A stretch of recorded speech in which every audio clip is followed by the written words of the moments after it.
cousins, it's throwback time, and in this video I'm sharing my recipe for my cornbread dressing with Italian sausage. It was originally uploaded in 2011. Be sure to look down below in the description box because there will be a link for the exact measurements. Hey friends, it's Rosie, and in this video I am going to share my recipe for Italian sausage cornbread dressing. This is so easy and it's going to become a holiday favorite in your family. Now, the first thing I did, I prepared some cornbread and I made sure I cooked it a little more than I usually do to help dry that out. The old-fashioned way for bread dressings, they actually use day-old breads, but if you want to not wait a whole day, just cook the bread a little longer than you usually do. Now I'm going to add in my bread croutons that I got from the store, and now I'm going to use my spatula there to fold in the ingredients. You can use whatever cooking utensil you decide to use. We're going to move on to the stove, and over medium heat I have my Italian sausage in this pan, and I actually added 2 tablespoons of olive oil just to encourage the sausage to fry a little bit. Now I'm back at the chopping board and I'm dicing up or cutting up some onions here, and I also cut up some bell peppers. Now I'm going to let them saute once my meat is brown along with the meat in the pan. Now we're going to go and stir that around, and you want to make sure your meat is completely cooked, but you don't want to overcook it.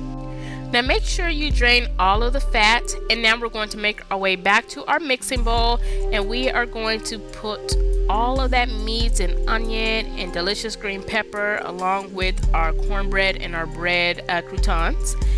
Then our next step will be just folding in those ingredients. Once again, I'm going to be using my spatula to fold in the ingredients, but you can use whatever cooking utensil you decide to use. Now off camera I beat 2 eggs. I am going to pour those eggs over our bread dressing crumbs here and meat, and we're just going to fold that in. We're going to be doing a lot of folding here, so just fold it in. You want to make sure everything is well incorporated throughout that mixing bowl.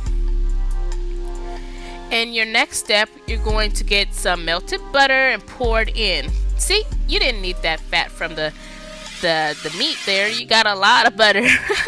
You all know me and butter, so we're just gonna go ahead and fold those ingredients in some more. Now I'm going to get some chicken broth. I'm using low sodium chicken broth here, and guess what you're gonna do next? If you guessed, it's going to be fold in those ingredients. So get that spatula and get back to work. Fold it in. We want to make sure it is well incorporated throughout this bowl, so make sure you continue to fold in all those ingredients to make sure everything is throughout. Now the next thing I am going to do, I am going to grab my sage, and you know what, I am a sage lover, but I'm pretty sure if you've been watching my videos you can tell. So I'm going to be heavy with the sage. If you don't like sage as much as I do, you can either leave the sage out completely, or you can just cut the amount down to your taste buds, what you like.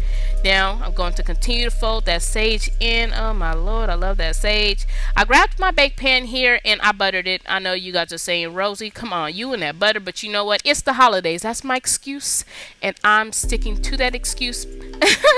So I'm going to go ahead and pat that down. Then I preheat my oven and I'm going to bake it. And when it comes out, look how moist it is. It was so good. The cornbread with those bread croutons and the Italian sausage, and it was delicious, let me tell you. I want to thank you all for watching this video. Please thumbs up if you want more recipes, comment, rate, and subscribe, and I will see you all soon. Bye.